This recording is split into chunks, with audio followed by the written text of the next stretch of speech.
রাসলীলা কাকে বলে একটু ছোট ছোট করে জানবো। রাস কাকে বলে? মহাজন বলছেন ভক্ত এবং ভগবানের মহামিলনকে রাস বলে। রাসটা বানান করতে হবে। যারা আমরা পড়াশোনা করি এবং যারা করে এই পর্যন্ত এসেছি, রাস বানান করতে গেলে রয় শূন্য আকার দন্তস্ব রাস। তাহলে রটা হলো ভক্ত, শেষে দন্ত শটা হলো ভগবান, আর মাঝখানে যেটা আকার এটা হলো মোহমায়া। তাহলে রাস থেকে রাসের রসটা পেতে হলে মাঝখানের আকারটা তুলে দিতে হবে। দেখুন আকারটা তুলে দিন কি হবে? রস। তাহলে রাস থেকে রাসের রসকে পেতে হলে মাঝখান থেকে আকারটা তুলে দিতে হবে। এবার বুঝতে হবে রটা বলেছি ভক্ত মানে জীবাত্মা, আর দন্ত শটা হলো ভগবান, পরমেশ্বর ভগবান। এই জীবাত্মার সঙ্গে পরমাত্মার মিলন ঘটাতে হলে মাঝখান থেকে এই মায়ার প্রাচীরটা, মোহ মায়ার প্রাচীরটা তুলে দিতে হবে।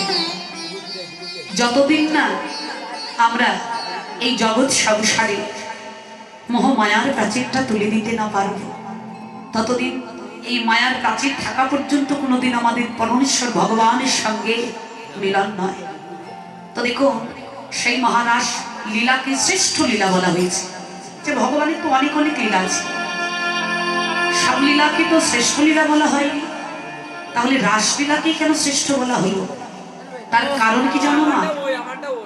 তোমরা খেয়াল করে লীলাগুলো স্মরণ করবে। ভগবান যত যত লীলা করেছেন, কথাটা খুব মন দিয়ে শুনতে হবে।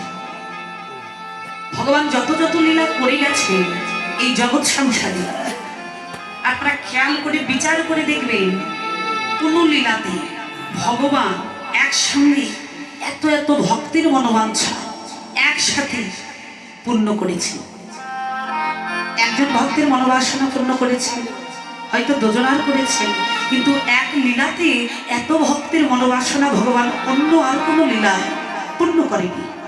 নবদ্বীপে ভক্তের মনোবাঞ্ছা, আর বৃন্দাবনী হলো গোপীদের মনোবাসনা। এই জন্যই ভগবান এই রাসলীলাকে শ্রেষ্ঠ বলেছেন। শুধু তাই নয়, আরো একটা কারণ আছে।